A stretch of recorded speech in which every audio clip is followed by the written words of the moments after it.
Now, a CBS 2 News Town Hall, the Affordable Care Act in Iowa.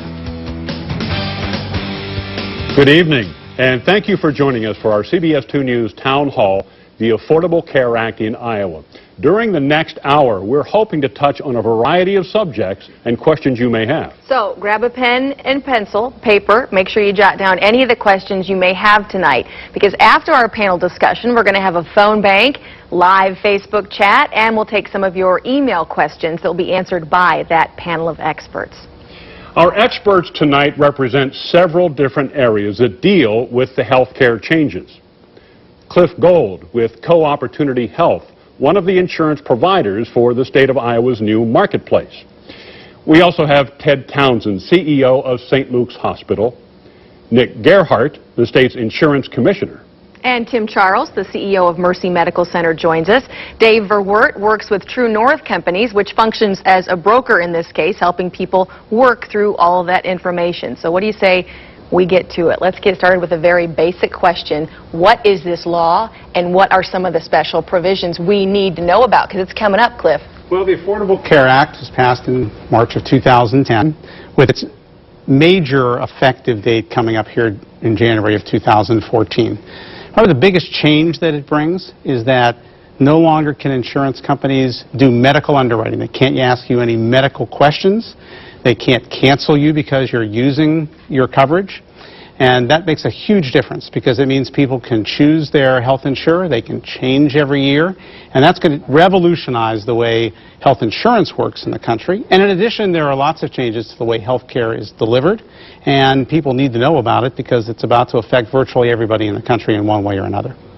Commissioner Gerhardt, let's talk about the different dates, when things start taking effect, because we've heard different dates. Things start happening October 1st, and people get a little nervous about that.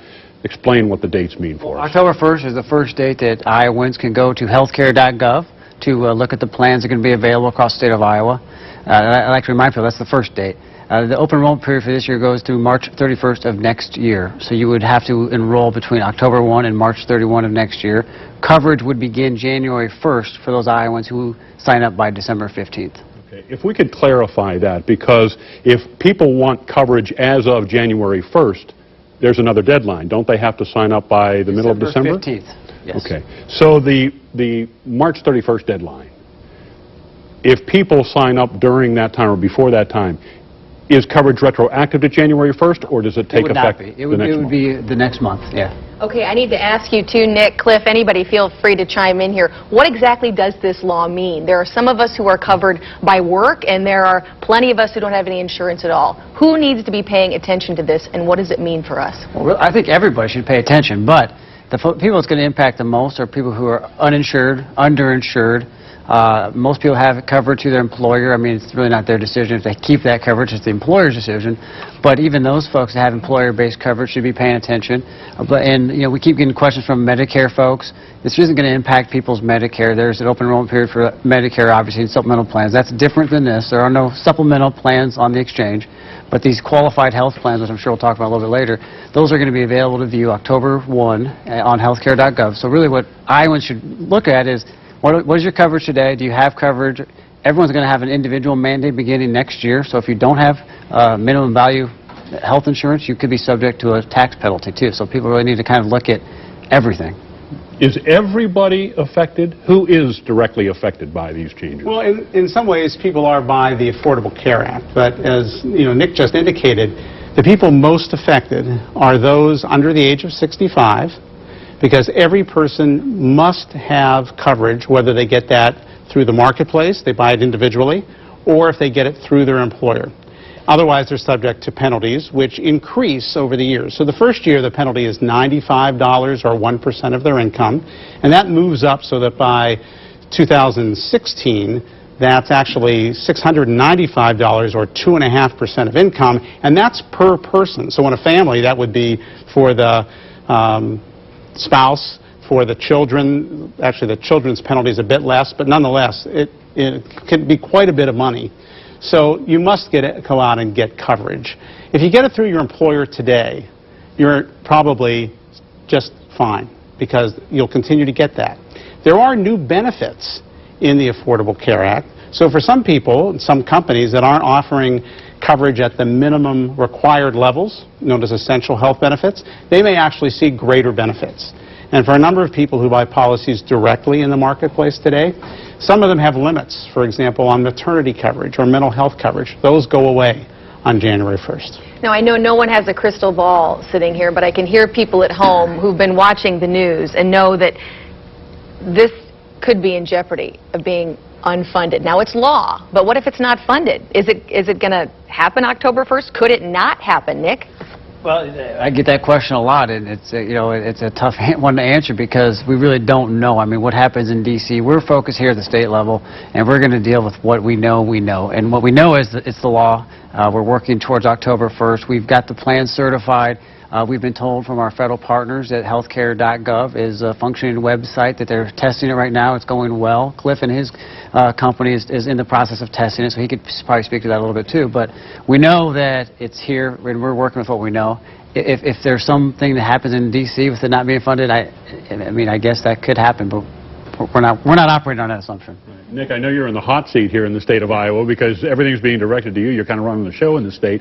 But a lot of people might wonder, what's this going to cost me? What's the bottom line? What are the premiums? We don't have that information yet. Am I correct? You are correct. We're going to release some samples tomorrow, actually. So what we're going to do tomorrow is release rates that are going to be across the state for a 21-year-old, a 45-year-old, and a 62-year-old, just to give some people an idea of what the cost could be. And again, it depends on some of the individual circumstances, where you live, because like Cliff said, there is no medical underwriting, but you can underwrite on where you live, so your geography, your age, whether or not you smoke. It could be up to 50% increase for someone who's smoking, and the size of their family. So your premium could vary, and then that's going to be obviously before a tax credit. A lot of people could qualify for a tax credit too. So Governor Branstad, we know, is heading to Washington, D.C. to try and convince the folks there to support Iowa's plan. Can you give us a little bit of background on what he's going to be doing? Well, the governor's going to go out to D.C. and he's going to talk to the administration on the Iowa Health and Wellness Plan. Which is what? Which is, we filed 2 waivers to, we didn't really do the traditional Medicaid expansion that some states have done. What we've done here is we filed 2 waivers to cover people between 0 and 133% of federal poverty level. And the 2 waivers are from 0 to 100% will go into a state type of benefit plan. For 101 to 133, they're going to go into a commercial plan that's offered through the marketplace. And so this is going to be in place of Iowa Care. And so what the governor is going to do is talk to the administration about, this was a bipartisan bill, had support from both sides of the aisle. We're really working creatively to drive healthy incentives too. The plan has some skin in the game for the participants, so it's really a creative plan, I think could really be a model across the country. What if he doesn't get his way? What does it mean for us? Well, I think we're operating on the assumption we're going to get a deal done, and I think that we have every confidence that's going to happen. But again, I think the administration wants to work, and the governor and his administration, they're working every day on this. So, the U.S. Supreme Court upheld the law. What was the part that they didn't uphold? Yeah, the key, I think, is to know that the original bill envisioned that every state would expand their Medicaid eligibility to 133% of the federal poverty limit. What the Supreme Court did was to declare the law constitutional except for the mandatory expansion of Medicaid. So a number of states took different directions. Many did expand the Medicaid program. Some states decided not to at all. And what Iowa is doing is unique. It's actually one of just a handful of states that are working on this, and that is to take some people and put them into the Medicaid program, or an expanded program, as Nick described, and then for others between 101 and 133% of the federal poverty limit, to actually allow them to buy exchange plans and go into the marketplace in order to do that. I'd like to move this along just a little bit, since we're hearing so much about the marketplace. And that is another word for exchanges. So it's, we're utilizing both of those terms. The exchanges and the marketplace is pretty much the same thing. And that was set up, the marketplaces were set up by the federal government. Am I right? in the state of Iowa, yes. In the state of Iowa. And that's what we're talking about here. How folks can use this in Iowa. When we say marketplace and exchange, they are interchangeable. So When people hear, you'll hear both those terms. But there's really three models. There's the state-based exchange, which there's 17 states, I believe, doing a state-based exchange. The rest of the states are doing a federal exchange. Iowa's doing a partnership model, so there's 7 states doing this partnership model. Really what that means is, at the insurance division, we reviewed all the plans and we certified them and then sent them to our federal partners. So when people ultimately sign up for this online, they're going to be taken to a place called the Marketplace? The healthcare.gov. Okay. Yeah. Right, at healthcare.gov, they'll be taken into what will be known as the Marketplace. And it's there that they'll, in effect, go through a shopping experience, Okay. which will include the fact that they'll enter a lot of information about themselves, name, address, phone number, family size, etc., and their income levels. And then from there, they will actually shop for health plans from those plans that have been qualified. So they're known as qualified health plans. The state has endorsed them. The federal government has endorsed them. Those are the only ones that will be available on the exchange. And they'll be offered in hopefully fairly simplistic levels for people to understand. So you can get them in bronze, silver, gold, or platinum. Each one of those levels has a different value attached to them. So in effect, if you buy a bronze level plan, you have the minimum benefits that are necessary at the lowest premiums, but you also have the most potential out-of-pocket expense. If you buy a platinum plan, you have much richer benefits and higher premiums. So you can choose any level that you want. If you're under age 30, you actually get to purchase or have a choice of purchasing a catastrophic health plan, which gives you an opportunity to get kind of a low-cost plan at that age, and it's designed to attract, frankly, younger people into the market. So who should do this online? It's kind of confusing. Some folks will want to go online and look at that for themselves, but there is something called a broker out there as well. They can use that. Those brokers can shop at the Marketplace, is that right? And maybe Dave can speak to that. Right, certainly.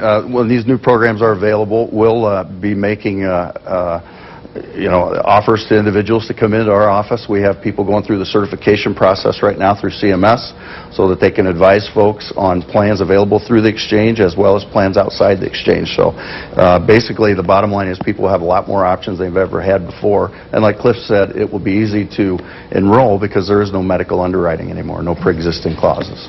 I think one of the things that individuals that go onto the website might be interested in knowing is whether or not they're going to provide some assistance from the federal government with respect to their premiums. I actually went online last night and took myself through a series of questions and created a hypothetical.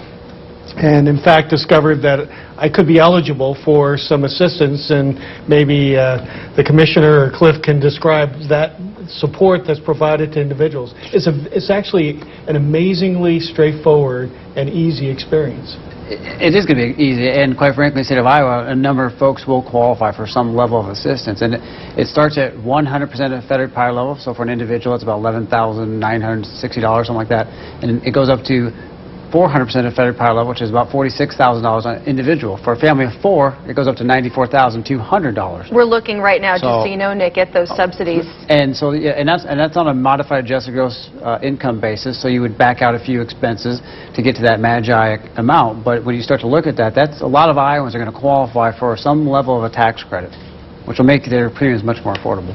We should mention for our viewers, too, that we have a lot of resource material on our website, including a link to healthcare.gov, where you can explore this on your own. But if you just look, it's on our front page under Top Stories, and it's called the Healthcare Town Hall Useful Information. You click on that link, and it'll give you a number of resources where you can explore all this yourself after you've listened to all the information tonight. Now, as part of this, too, Medicaid is expanding, is it not? Yes, that's the health and wellness plan we just mentioned, and so that's the plan where the governor's going to be out talking to the administration next week about. And so that was the bill. It was a bipartisan bill, again, out of the legislature. The governor signed it, and we have 2 waivers that are at the administration's office right now, hopefully can be signed pretty soon. Okay. Nick, talk to us about the individual mandate. We've heard a lot about that. We know that businesses, or at least large businesses, the mandate for them has been delayed, but the individual mandate is still in effect. Talk to us about the employer mandate was delayed for 1 year, but the individual mandate is still in effect. If you do not have minimum essential coverage, which is at least 60% of an actuarial value, so that's that bronze level plan that's going to be on the marketplace.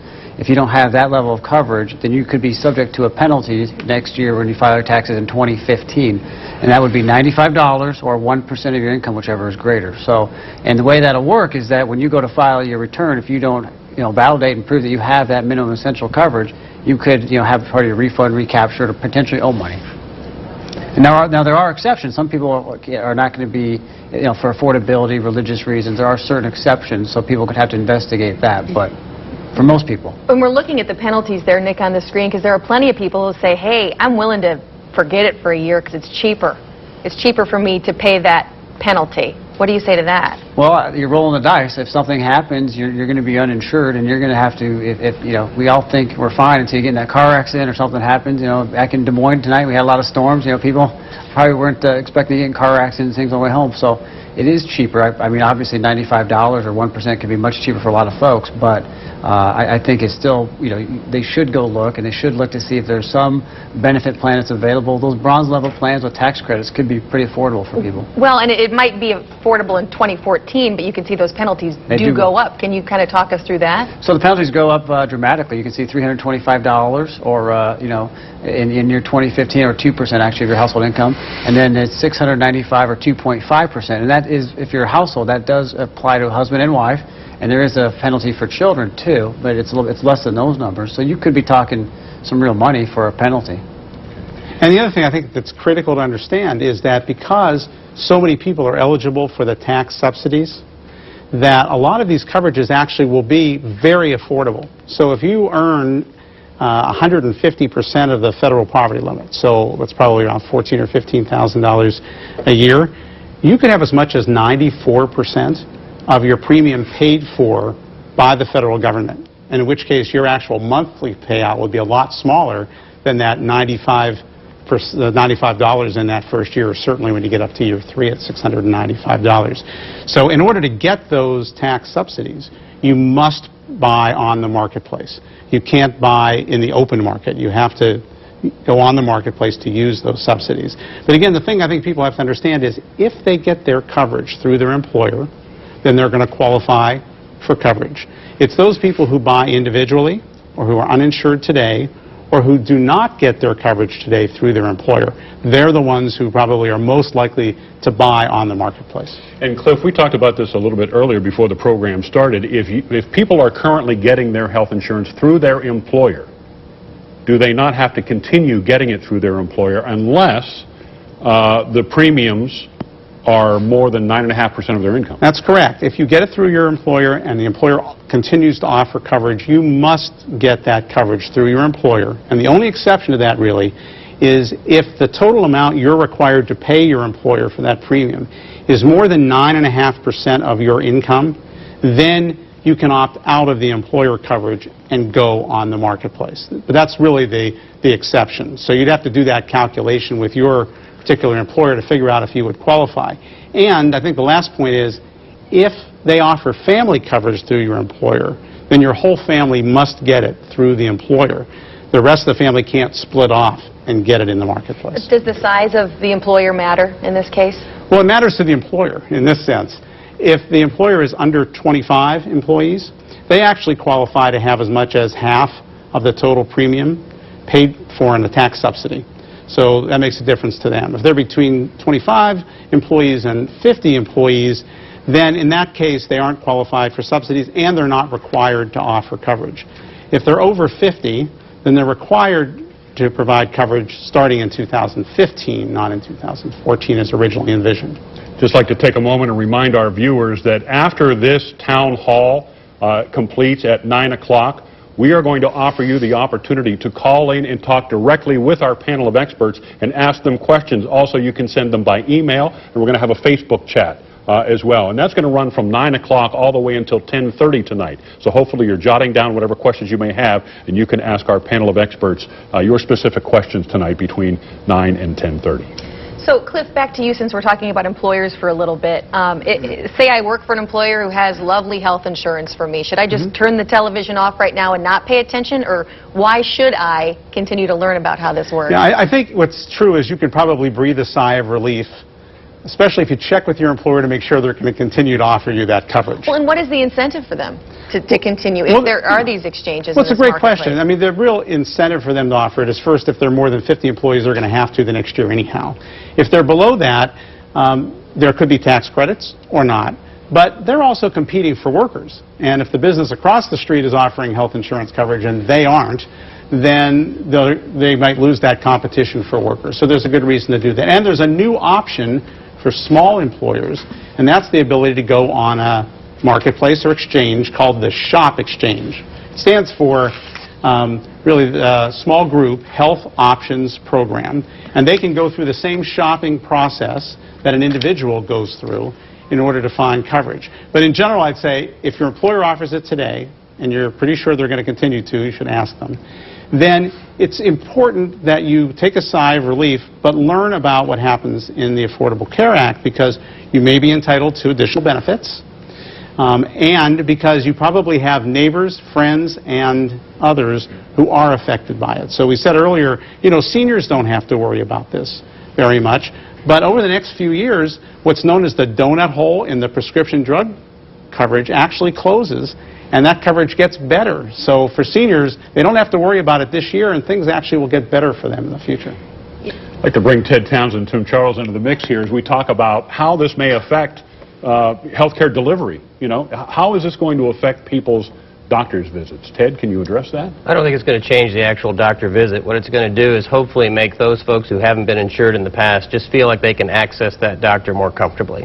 I think that's the big change here from our perspective, is that as people get additional insurance coverage, I hope that they just feel they can get to the access to the doctors, to the hospitals, and whatever other services they need with more comfort that it isn't going to be a danger, an economic danger to their family. So I think that'll be the big change. But once they're in the physician's office, they're invisible. They're just like everybody else, and they'll get the same kind of treatment that anybody else would. Okay. How are doctors, physicians preparing their patients for this change? I think actually physicians, particularly physicians that are primary care physicians, have been preparing themselves for this change and changing their practice.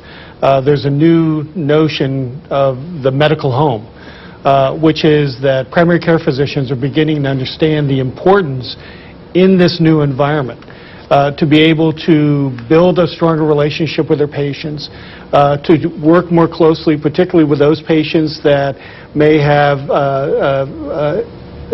more significant needs, that may have chronic illnesses, and to provide them additional resources such as health coaches to help them work through that. What we're seeing on the provider side is a great deal of change, and I think it's positive change. There's a recognition, and this is embedded in the Affordable Care Act. There's a recognition that what our patients are looking for is value. What they want is quality, they want safety, but they want cost effectiveness. And that partnership between a patient and their primary care physician is really at the center of that discussion. You know what, I would also add to that, they want choice. You know, that's what we're hearing from our viewers too. How does this affect choice? Do I still have it? Of providers or of insurance? Providers. I think the answer to that's going to be yes. I mean, I think most providers, particularly here in Cedar Rapids, have been Medicaid participants since the beginning, and they expect to continue to be that. So I think there will be choice. Will that choice change? I think everybody's waiting to see. You know, what will be the impacts of this law, and how might it change the access points for certain kinds of physicians. The good news here in Cedar Rapids is a lot of our physicians work with both hospitals, and those hospitals are nonprofit organizations, and we're committed to serving this population. But I agree with Tim. The best thing in this legislation, besides getting the insurance abuses, I think, taken out of the way people can be treated and getting more access to insurance, is the changing of the viewpoint of how we're going to approach care. And it really does move us away from the volume orientation that we may have had, and certainly the incentives of the system that were there, to try to put that patient back at the center and try to coordinate the services in a better way and try to create greater value. So I think the access will improve because we're actually going to be trying to find a different way to treat people than just seeing them as often as we can for little things. I think it's a very positive change. I'll also add that, yes, there will be choice, but there are going to be choices that are going to also be more cost-effective. And those cost-effective choices may actually reflect products that have very special relationships with tighter networks, where you'll have a specific pool of primary care physician or specialists or hospitals that work together, such as with a co-opportunity. And that close relationship where we're working in partnership enables us to be able to offer a product, to offer an option, a choice, that quite frankly is going to be very, very cost effective for the individual consumer involved. So there are a variety of plans that are emerging. And I think, Nick, it's true that there's a net increase in insurance options that are now available across the country as a result of the introduction of the exchange, and quite frankly, that breeds competition. That creates a marketplace that's more robust. So I think the consumer is going to win through this process. To go on to that point, yeah, we certified well over 120-some plans just for the marketplace. We still have the plans that are outside the marketplace, too. So you can buy products outside the marketplace. But one point is that there will be a lot of choice, but if your doctor really matters, there are certain products where the network is a little bit narrow, and that means that the issuer, the co-opportunities of the world and Coventry Health of the world has struck a deal, so to speak, with a certain organization. So people really need to take some time to educate themselves and make sure if it really is important that their doctor is in a certain network, that their doctor is in that network. That's important to note. So when you're choosing a plan, look for your doctor's name under one of those plans. Yes, it's very important for people to know that choice is critically important and that there's trade-offs in how much they pay in premium for the plans that they choose. So there'll be some with more limited networks of providers, others with very broad networks of providers, and you can choose which one you want. And the nice thing about the system in the future that doesn't exist today is if you try it for a year and you didn't like it, you can change the next year. You're not locked in to your current carrier or your current coverage. You'll have the ability to change every year, and that's revolutionary to the health insurance system. I think the concern I see with that is that change and those choices also create a lot of confusion. This is very, very new to the consumers in many respects, and they're going to have a lot of information coming at them. And so I think one of our concerns is how do we get prepared to help these folks find the information they need, work their way through the process, make a good choice. I think as providers, we've actually felt like we're taking care of these people. We want to continue to take care of these folks. But how do we help them make the choice? How do we help them find the resources? Because even right now, we're all trying to figure out, well, what's going to happen tomorrow? And do you have any prices coming out, Nick? Because we're all kind of waiting to the last second. And so our physicians are actually probably more concerned about what do I tell these people? Their questions today are, what do I do and where do I go and what decision do I make? Not so much, how will you treat me when I come for a visit? So I think one of our goals in the community is to help people who have to make these choices find the right information, just like you're doing tonight. And that's a critical message, I think, to your viewers, which is there are actually going to be quite a few people who can help them. They're going to be what are known as navigators, which have been already selected for the state of Iowa. Those people are going through training right now. So they'll be experts on how to work through the marketplace, through the exchange, in order to help you purchase. And you can schedule appointments with them. You can call on the phone in order to get that. You can go visit an office. They're going to be the brokers like Dave and organizations like his that are going to be there to help people. They have to go through a certification process to do that. Hospitals, physicians' offices are sending people through that process. Community health centers, for example, are places where a lot of lower income people get care today. They'll have people on site, counselors and assisters, who can help people through that process of navigating this new system. So in some ways you say, boy, it's coming right up. Be very afraid. But really, there are going to be people to help, and there's going to be time because of this 6-month open enrollment period. So people shouldn't be panicked, but they will need to get engaged, need to make a phone call, need to read the newspaper, need to listen to the broadcasts in order to know where to go. We did want to talk about how this may affect Medicare or Medicaid reimbursements to the hospital. Ted or Tim? It doesn't change Medicare reimbursements, Okay. and to my knowledge, it doesn't change Medicaid reimbursements either, although there are some cases where the primary care codes, actually we will get paid at a Medicare rate, as I understand it, for some of the primary care codes.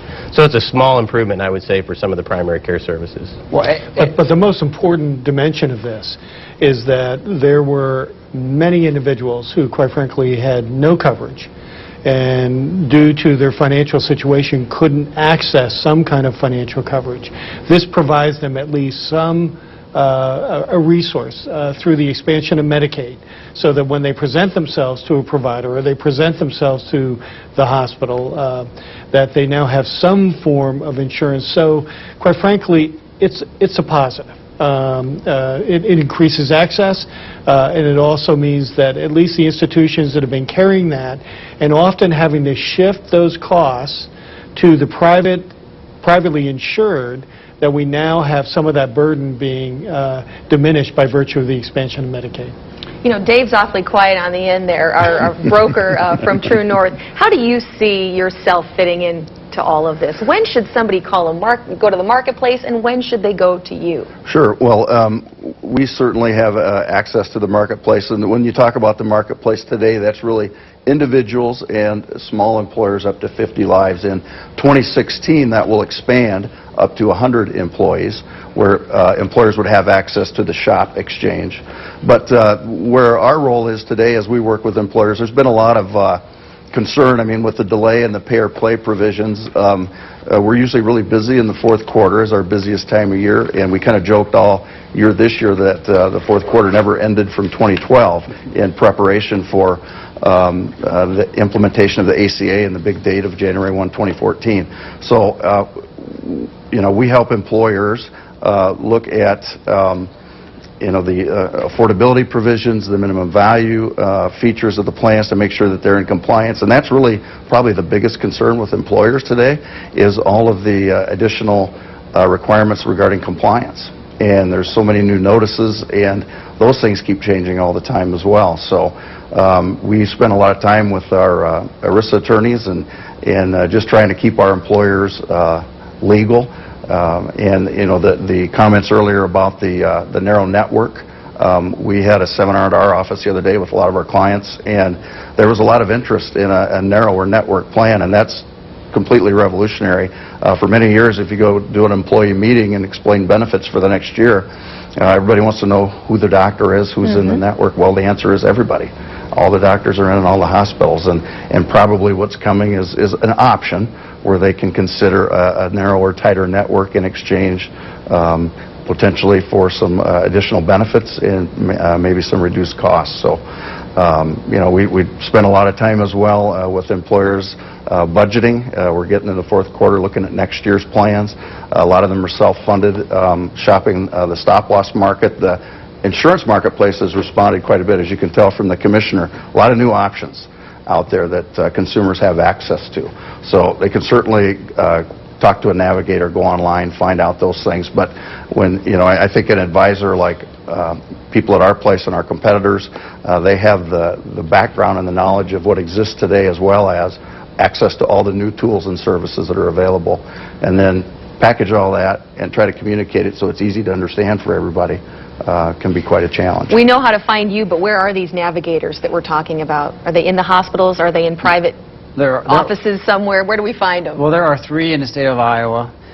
It's Planned Parenthood of the Heartland, Visiting Nurse Services, and Genesis Health. And so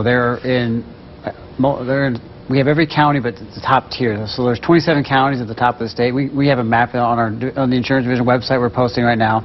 And so they're also working to create a global calendar. To your point about how do you educate, the Insurance Division is actually going to kick off a series of town hall meetings beginning Saturday in Des Moines. We're going to do 20 across the state, and we're going to be partnering with all sorts of consumer groups to try and get the word out, really across the state. But as far as these navigators, you're going to have to go find them to some extent. They're not buried in every community. And I have to think hospitals have helpers as well, right? Yeah, and we're actually taking some of our financial counselors, and we're getting them trained as the certified application counselors, and so they'll get some of the training that navigators have. They won't be quite as extensive, but the goal will be, again, to at least be able to get people to the right place, the right information, take them as far as we can. And so those folks will be in our lobbies, they'll be in our financial areas. We're going to have a 1-800 number. I mean, we'll use our call centers to actually start to try to direct people to these kinds of resources. So where we can, we're going to try to be helpful to get them to the information and the resources to make their decisions and choices. And that will be common at both hospitals. Okay. We realize that individuals will access the system just as they have before, and they may not know that they now have this new opportunity. And so we'll be there. We'll be available to help direct them. They still have to make the choice. Individuals have to engage. They're going to have to do some work. This doesn't happen just automatically, but we'll be available to provide assistance. We should mention, too, that the events that Nick was referring to, we do have a link on our website, cbs2iowa.com, under the Town Hall link. You go there, and it will explain all of those events. Great. I think the key for people is to shop.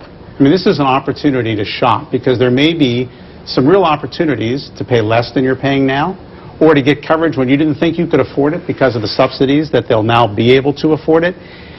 So they really kind of deserve it to go and try to see what that means for you. Now, whether that's through a navigator, you should go to your trusted advisor if you think about that. If you today purchase insurance for your house and your car through an agent, chances are that agent also sells health insurance. And you could ask them. If it's your hospital, if it's your physician, those are all points of contact. So go to somebody you trust, and if you don't have anyone you trust, there will be a lot of 800 numbers, a lot of websites. Go to healthcare.gov. It's a wonderful website, and there's information on where you can get information. You can call the federal government. There's an 800 number there, too. Okay. We've heard the term accountable care organization. What is that?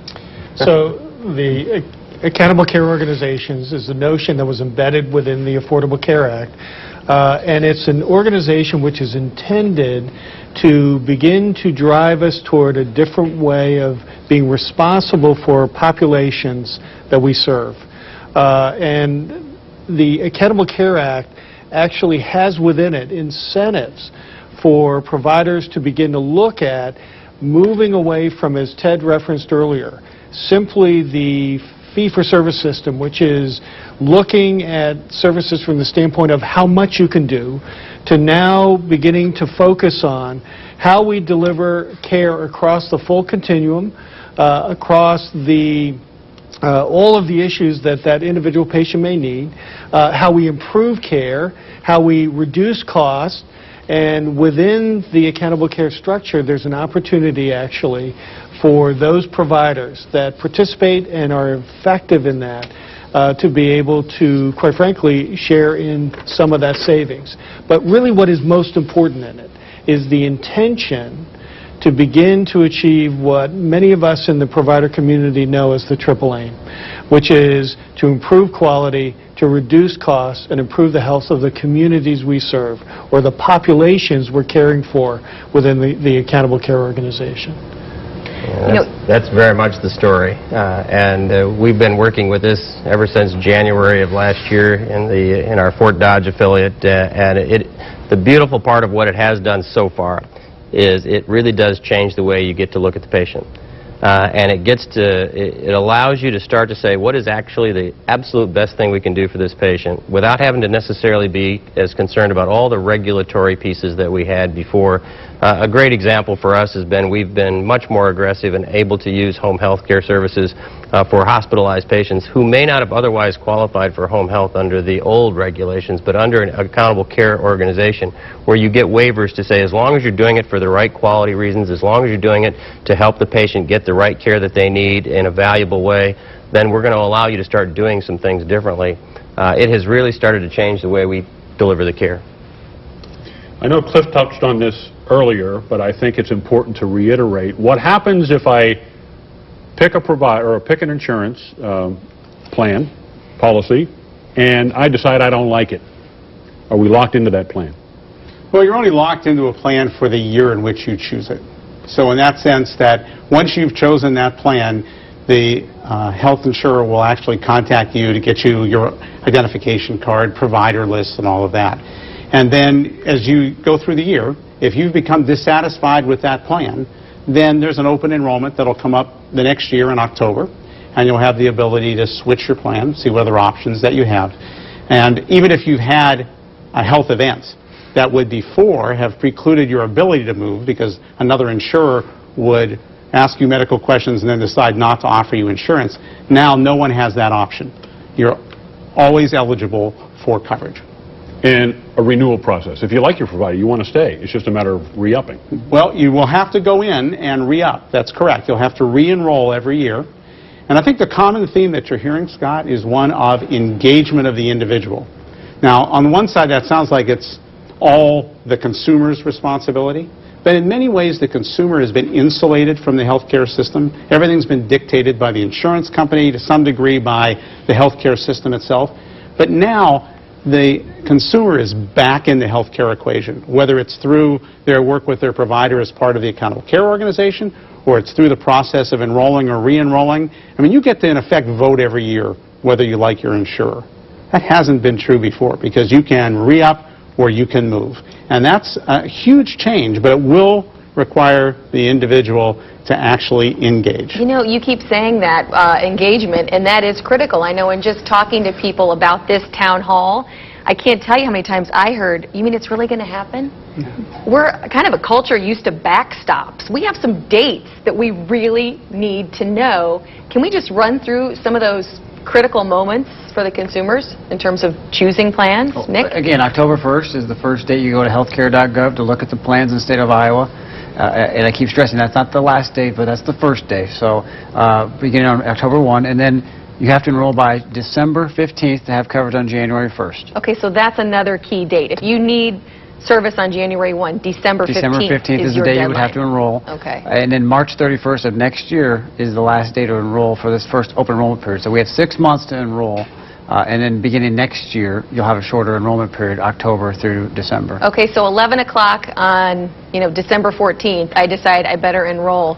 Is it that easy? Am I going to get through that quickly? Or when I click on that button, what's the process? It is that easy to the degree that if you've enrolled by 11:59 p.m. on December 14th, your effective date of your coverage will be January 1st. Even though, I know we spoke before this program, you said there you enter all your information and then the folks, wherever they are, go back and check that information. I would not recommend that people go on at 11:59 on December 14th. There you have it. Because what you'll really want to do is go on at least a few days before that. And frankly, you'll probably want to go in, a couple of weeks before, because once you enter all that information in the system, it'll actually take the government a couple of days, is what we're hearing, before they can verify whether you're eligible for a subsidy, whether you're eligible for Medicaid. And once they've done that, you go log back on with your assister or navigator or broker or by yourself, and then you'll see the plans and you can choose the plan that you want, and then it'll show you your net cost. But there is a delay between the time you first go on and the time you actually buy. So you probably don't want to wait till December 14th in order to get coverage January 1st. If you have coverage today that doesn't renew until next year, then you still have that period. You could wait till January or February in order to enroll for that next month. But I think the key is that people don't have to rush on October 1st. There is some time in there, but they shouldn't forget they're going to have that responsibility. And I'm guessing that those of you in the news media will continue to remind them that they need to do that. And there are certain events, if someone misses the boat altogether, they don't have insurance, certain things can happen that do make you eligible to enter. Is that right? There are special enrollment, such as losing your job, adding a member to the family, things like that. Yeah, absolutely. There is a special enrollment period for those situations. Okay. I know we have a number of small business owners who are watching. They are exempt, and these are companies that have fewer than 50 employees, am I correct? So they don't have to, but there are benefits for small business owners if they decide that they might want to opt into this, the Affordable Care Act and the exchange. Can you talk about that? Yeah, absolutely. There are tax credits available for small business under 25 employees. You can have up to half your premiums paid for, so you get a pretty substantial tax credit if you qualify. You have to have 25 employees with an average salary of $50,000 or less. So that's a pretty big benefit. And then the other thing we keep talking about is for those folks who buy through their employer, that is a pre-tax. So your employees get a little benefit that way as well. So for Iowans who are buying on the marketplace or out of the marketplace, don't have employer-based coverage, they're paying with after-tax dollars. And for a lot of people, that can be 20–30% savings. Dave, your thoughts on that? Yeah, I agree. And let's take that shopping experience and employee engagement a step further. The article in this morning's paper talked about Walgreens with their 150,000 employees creating their own private health insurance exchange. And they have Aetna and United Healthcare and Blue Cross plans competing with each other. So their employees, so it really applies to all Americans, this concept of the Affordable Care Act. Now, this is not a result, it's not a requirement of the ACA, but I think it's part of what's happening because of it. It's creating more competition, and we're seeing that as there are actually private insurance exchange platforms approaching us to visit with our clients about that concept. So I think it'll be an option for everybody at some point. Not that it's a silver bullet, but it's certainly another thing to consider. So just to differentiate between the private marketplaces and the public marketplaces, the public ones are the ones that are being set up now, but the private marketplaces are for companies who decide they don't want to administer the health care out of their HR department anymore, and they're providing or at least setting up these private marketplaces. Basically what they do is set a defined contribution. They'll fund it. Yeah, exactly. Okay. A certain dollar amount that employees then can go in and decide which plan fits their needs the best. So it basically forces everyone to get engaged and to understand the options and how they can best fit my family's needs. What's really important, I think, for smaller employers is to understand that there are lots of different choices they could make. For some employers, they were thinking about dropping coverage and allowing their employees to go into the marketplace and use subsidies they might be eligible in. Still others who don't offer it today are considering offering it for the first time because of the tax credits that are involved, because of the competitive situation in the marketplace. That's true of small businesses. Even some large businesses, as Dave was talking about, are changing their approach. By and large, most of us who get our coverage through our employer, really the employer is making all of our decisions for us. They're essentially saying, this is your health insurance carrier. The SHOP exchange, this small group exchange, starting in 2015, not 2014, will allow employees within those small groups to choose from any option on the exchange, whether they're in a private exchange, as Dave talked about, or in the marketplace. Now, it's not going to be true the first year. That's something that got delayed. But in the second year, you can actually do that, and the employer no longer decides who your insurer is. They merely serve as the funder, as you mentioned, Tiffany. And in the future, that's a different way. We've all been reliant on our employers to make those choices for us. And again, we'll have choices we never had before. Say I have fabulous insurance with my company and I pay under that 9%. Can I then leave my company's insurance and opt in to the marketplace? You can't. Right now, as long as it doesn't cost you more than 9.5% out of pocket for the premium that you have to pay to your employer, you must continue to get your coverage through that employer. For our viewers, if you're just tuning in or have tuned in the last 30 minutes or so, I want to remind you that you will have an opportunity to ask specific questions for our panel of experts starting at 9 o'clock tonight. You can call in. We'll be providing you a phone number. We will also offer you the opportunity to email your questions and also participate in a live Facebook chat with our experts tonight. And that's going to run from 9 o'clock until 10:30. And I believe if we have the number available, we should probably put that on the screen so people can write this down and have it ready so they can call in and talk with our experts directly on this hotline number. There it is. It's toll-free. It's 1-888-512-6343. And then there is where we are using our live chat, our Facebook page, KGAN CBS 2. And this, by the way, won't go live until 9 p.m., so feel free to jot it down, but call it at 9 p.m. or after. We'll be taking those calls till about 10:20.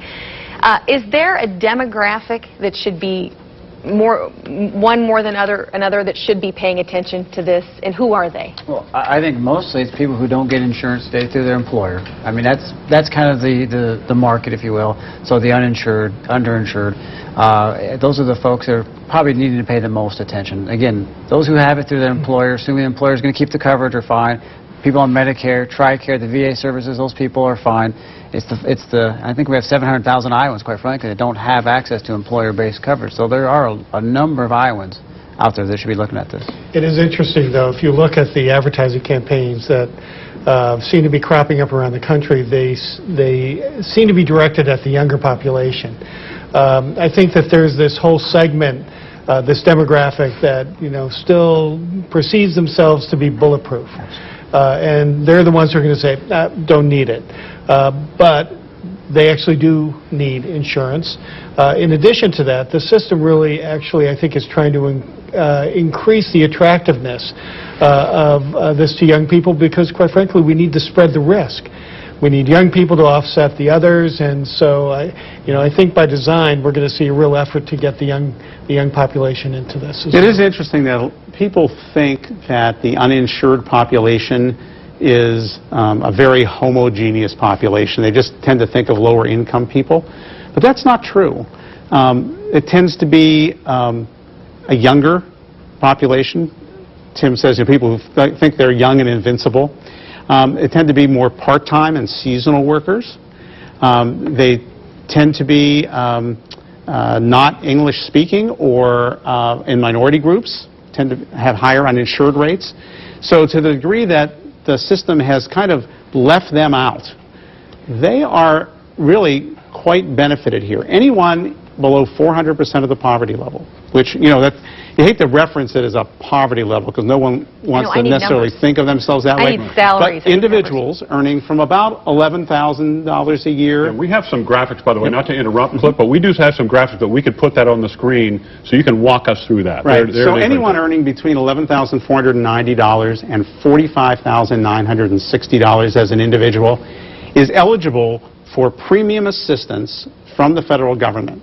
The closer you are to that $11,490 number, the more assistance you get in paying your premiums. And if you're below that, you're going to be eligible for the Medicaid program. So in that sense, and that's, excellent coverage. So in that sense, people have a great opportunity here to get help in paying the premiums. We've also given the example here of the family of four. So if you look at a family of four, you get up to $94,200. There is some level of assistance, but particularly the closer you are to that $23,550 as a family of four, the more assistance that you get.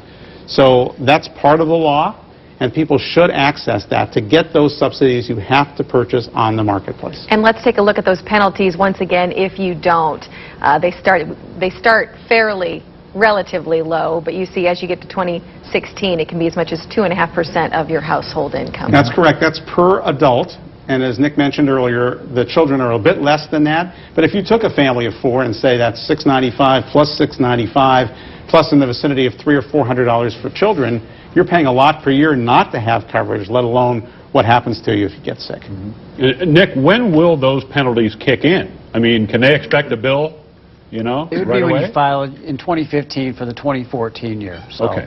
It would be when you settle your taxes for the next tax year. Let's take this opportunity to put that toll-free number up again. We do have a panel of experts ready to take your calls beginning at 9 o'clock tonight. I understand we've received some emails as well, so if you're more comfortable doing that, feel free to email us to townhall@cbs2iowa.com. You can also be part of our live chat on our Facebook page right now, and we have experts in the studio, but you should know they have counterparts in another room ready to take your questions as well.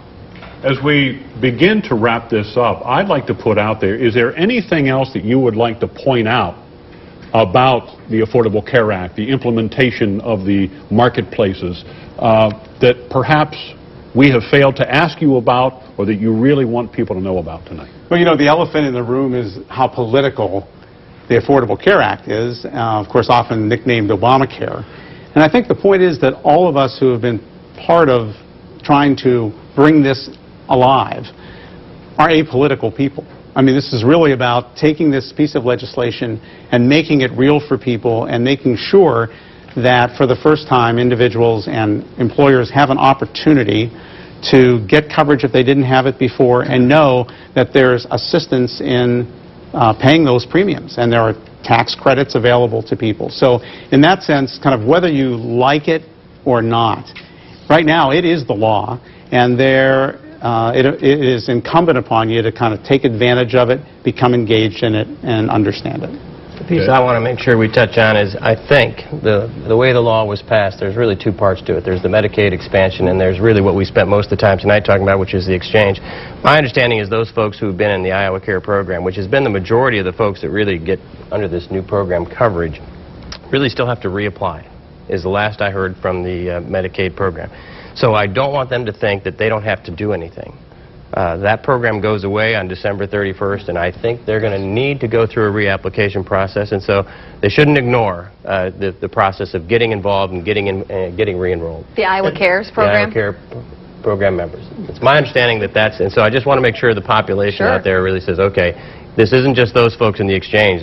For those folks who've been in the Iowa Care program, they need to take some action too. Absolutely. An incredibly important point that Ted just made. And the benefit to those individuals for doing that is that today they've had to travel to certain facilities to receive that care. Now the state is available. The providers within the state are available to provide that care. So a tremendous obstacle to their being able to receive the care under this program has been eliminated. So it's a real plus. Okay. Dave, any final thoughts? Yeah, I mean, we talked earlier about the employers and all the compliance and things like that. Congress is still writing regulations here, so there's still a lot of things that we're waiting for guidance on. We know a lot more today than we did 3 or 6 months ago, but I think it takes a certain level of patience here with this as it works itself out, and we know exactly what we're dealing with, and then it's probably a 3 to 5 year time frame before we really know what it looks like when the dust settles. Real quickly, Nick, we'll give you the last thought here. How's your anxiety level at this point? I'm doing fine. Yeah, I just want people to remember October 1st is the first day. Say that. I know it's not like a broken record, but October 1st is the first day to enroll. I really want Iowans to be deliberate. I want them to sit down with a good advisor, a good agent, a good broker, a navigator. Just sit down with somebody you trust, because there is a lot of complexity to this, but if you really peel it back, it's not as tough as we made it sound tonight. And the Iowa Care issue, I'm glad you brought that up. That is a very big issue for people. If you're in that program, that does go away. So those folks definitely need to look to take action. Yes, go ahead. No, I was just going to say, it sounds like the overriding theme is here. While their dates are approaching and we have to be engaged, there's no reason to worry. We have time to go shopping and to gather the information we need to make this work for everyone. And plenty of links at cbs2iowa.com as well. Yes. Thank you, panel, for being here tonight and sharing your expertise with us. Thank you for watching. Unfortunately, that's all the time we have, but feel free to contact us in the next hour and a half. Our experts will be on hand to answer your questions. Again, you can call us toll-free, that number 888-512-6343. You can also email us, iowatownhall@cbs2iowa.com, or log on to our live Facebook chat on our CBS 2 page. Thanks for joining us. We'll see you right back here for the CBS 2 News at 10.